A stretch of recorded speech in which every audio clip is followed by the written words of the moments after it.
Halo semuanya, selamat datang kembali. Apa kabar kalian semua? Semoga baik-baik saja. Pada video kali ini kita akan membahas sebuah alur cerita film animasi yang berjudul Muscle, Magic and Muscles. Film ini menceritakan seseorang yang awalnya sangat lemah karena dirinya tak bisa menggunakan kekuatan sihir. Tapi dengan latihan yang begitu sangat keras, dirinya berubah seketika menjadi seseorang yang sangat overpower. Bahkan mungkin nantinya bisa mengalahkan Saitama. Baiklah, daripada kalian semua penasaran, mari kita mulai saja pembahasan untuk episode kali ini. Tanpa berbasa-basi lagi, langsung saja kita mulai videonya.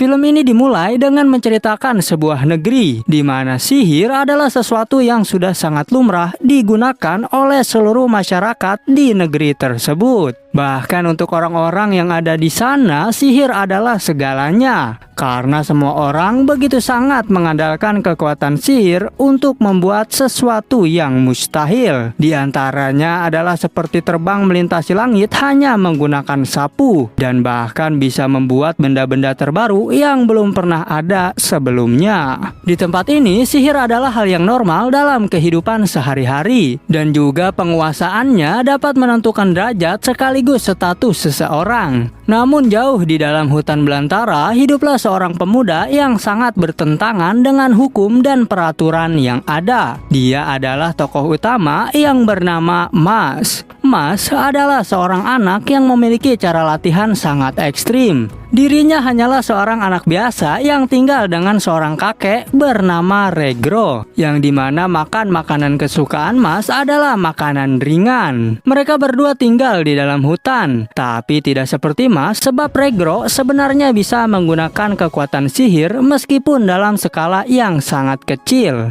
Regro sendiri saat ini berusia 75 tahun. Ia pun teringat masa-masa di mana ketika ia masih menjadi seorang pecundang. Tapi hari-hari kelam itu kini telah berlalu dan tingkat stresnya juga sudah menurun. Walaupun Mes sering sekali membuat masalah untuk dirinya, karena Mes masih sering sekali membuat kekacauan kemanapun ia pergi. Ketika Mes memasuki rumah, ia justru malah menghancurkan pintu itu karena ia tak tahu harus menarik pintunya ataupun mendorong pintu tersebut. Melihat hal itu, Regro pun langsung memarahi Mes. Tapi Mes dengan wajah polosnya selalu bersikap baik. Dan oleh sebab itu, ia jarang dihukum oleh sang kakek. Kemudian Regro memintanya untuk memperbaiki pintu itu. Tapi Mes benar-benar tidak mengerti karena ia tak mengetahui apa yang harus dilakukan oleh orang konvensional pada umumnya. Mes justru malah memasang pintu ke posisi yang salah. Dan ketika sang kakek ingin menasehatinya, pintu itu kini malah rusak dan semakin bertambah parah.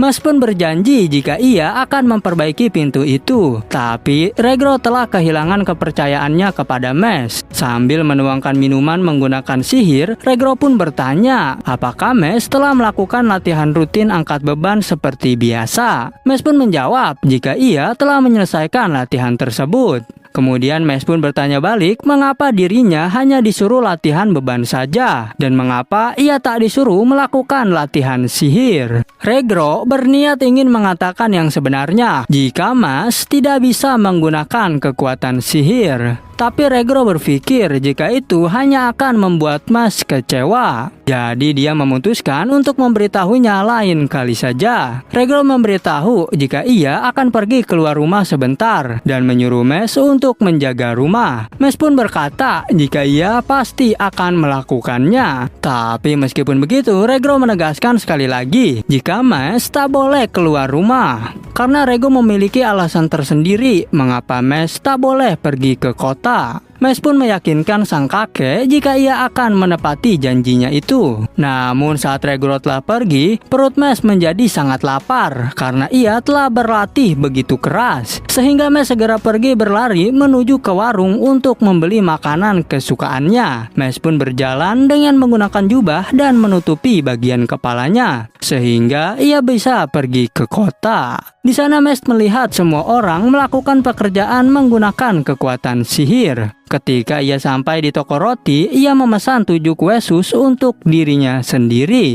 Namun saat ia ingin membayar, dirinya tak sengaja menghancurkan uang koin dengan penuh semangat. Tukang roti yang melihat hal itu pun sangat terkejut, dan beberapa orang yang melihat hal itu juga mulai penasaran. Meskipun begitu, Mes menggunakan kekuatan tangannya untuk membengkokkan uang itu dan memperbaikinya. Dan lagi-lagi hal itu justru membuat penjual roti tercengang. Bagaimana bisa seorang manusia biasa melakukan hal seperti itu? Tiba-tiba saja angin berhembus dan mengenai penutup kepala miliknya, yang mana akhirnya wajah Mes menjadi kelihatan oleh orang-orang di sekitarnya. Semua orang pun terlihat ngeri hanya dengan melihat wajahnya, karena Mes tak memiliki tanda luka di wajahnya. Singkat cerita, kita pun diperlihatkan seorang polisi sihir bernama Brad yang tengah membaca sebuah berita. Brad melihat seorang siswa terpilih untuk menjadi visioner suci di Akademi Sihir. Semua gelar yang diberikan kepada siswa terbaik di sekolah yang bernama Akademi Sihir Eston. Dengan gelar tersebut, para murid itu juga menjadi seorang bangsawan dan mendapatkan hadiah uang yang banyak. Karena hal itu membuat Brad yang melihatnya merasa iri. Di sana ada juga seorang pria yang dirantai. Pria tersebut juga tidak memiliki bekas luka di wajahnya, sama seperti Mes. Pria itu meminta maaf karena telah melakukan pencurian kecil-kecilan. Tapi Brad semakin marah karena pekerjaannya itu jadi bertambah, dan ia pun memutuskan untuk menghabisi pria tersebut.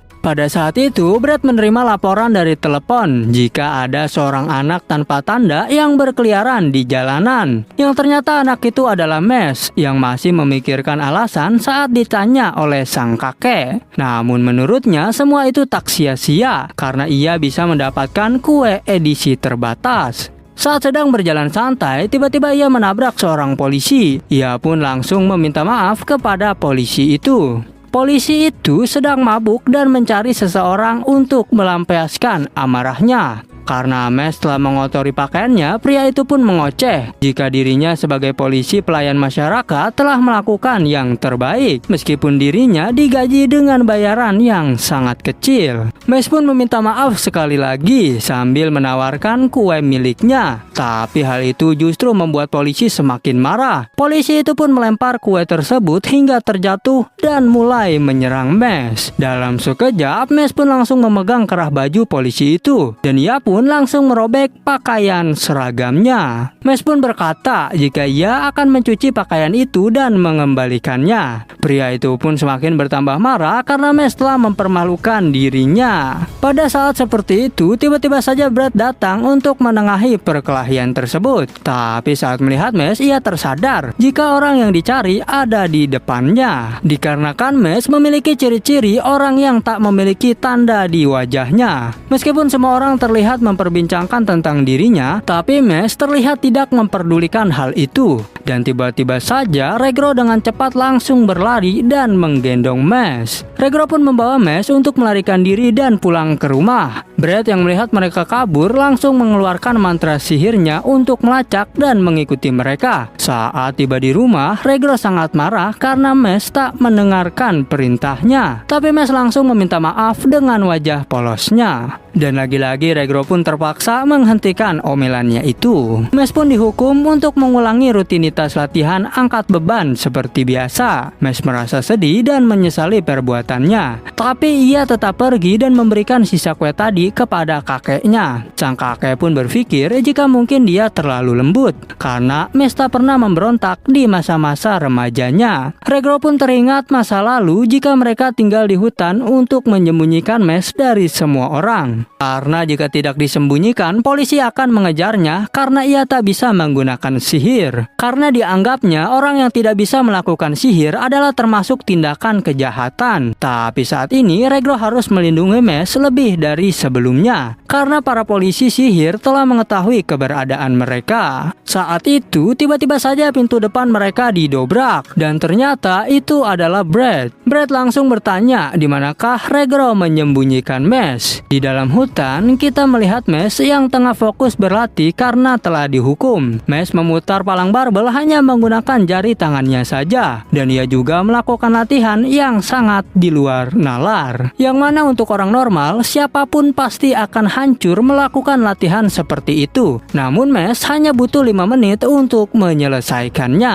Mesh pun segera pulang ke rumah sambil memikirkan hasil latihannya. Tapi saat di depan pintu ia terhenti karena ia tak tahu harus menarik atau mendorong pintu tersebut. Sebab karena Mesh tak ingin membuat kakeknya marah lagi. Di dalam Mesh mendengar Brad yang sedang menyiksa kakeknya. Hati Mesh seketika hancur saat mendengar Brad mengatakan bahwa sejak zaman dahulu mereka memusnahkan siapa saja yang tidak bisa menggunakan sihir. Dan saat ini ia ingin menegakkan hukum itu karena orang yang tidak bisa menggunakan sihir tak pantas untuk hidup. Regro pun tetap berusaha untuk melindungi Mesh dan ia tak mau memberitahu keberadaannya. Brad kemudian mengeluarkan kekuatan sihir untuk menyerang Regro dan memaksanya memberitahu keberadaan Mesh. Tapi meskipun terus didesak dan disiksa, Regro tetap menolak untuk memberitahu keberadaannya. Regro teringat jika dahulu ia terlalu lemah sebagai penyihir dan ditolak oleh semua orang. Mulai dari guru, bos, bahkan hingga keluarganya sendiri selalu mencampakkannya. Maka saat itu Regro berniat untuk mengakhiri hidupnya. Tetapi ia seketika berhenti saat dirinya mendengar suara tangisan seorang bayi. Ia melihat jika bayi tersebut tak memiliki tanda dan untuk pertama kali dalam hidupnya ia merasa jika bayi itu membutuhkan dirinya. Pada saat itu ia memutuskan untuk merawat anak itu sekaligus membesarkannya. Brad segera menyuruh anak buahnya untuk mencari Mesh. Regro pun dengan sangat khawatir berteriak dan menyuruh Mesh untuk segera melarikan diri. Brad yang semakin kesal pun langsung menyerang Regro dan tiba-tiba saja Mesh datang menghancurkan pintu sekaligus memukul satu penjaga. Kemudian seorang penjaga lagi datang untuk menghentikannya dan untuk yang kedua kalinya Mesh berhasil merobek baju penjaga tersebut. Mesh pun langsung menampar wajahnya berkali-kali. Meskipun Mesh tak memiliki sihir, ia berjanji akan mengirim Brad dan anak buahnya ke neraka menggunakan tinju mautnya. Regro pun terlihat semakin sedih karena Mesh berusaha untuk melindungi dirinya. Meskipun saat ini Regro sangat ketakutan, ia tetap bangga karena Mesh menjadi seorang yang sangat pemberani. Brad pun kemudian melafalkan mantra saat ia membunuh monster naga. Tapi serangan itu dengan mudah ditangkis oleh Mesh. Hal itu pun membuat semua orang terkejut. Tapi Mesh dengan santai bermain-main dengan serangan tersebut. Brad pun mengeluarkan mantra yang lebih kuat, bahkan bisa menghancurkan seluruh hutan. Tapi lagi-lagi Mesh dengan santainya menampar serangan itu. Brad semakin bertambah marah dan mengeluarkan kekuatan maksimalnya. Tapi Mesh justru malah mendribel serangan itu dan menjadikannya permainan sirkus.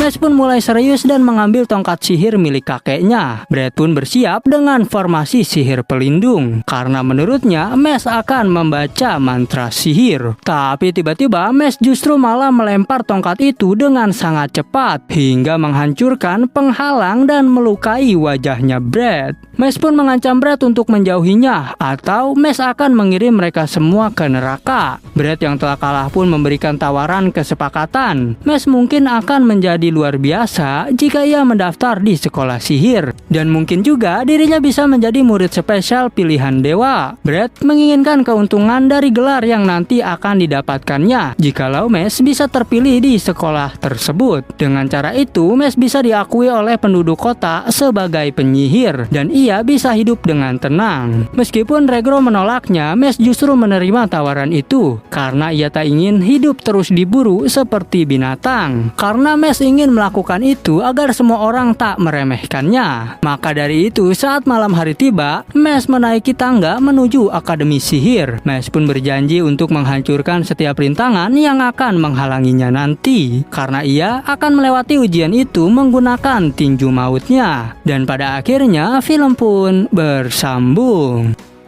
Oke, cukup sekian, terima kasih untuk video kali ini dan sampai jumpa di video berikutnya.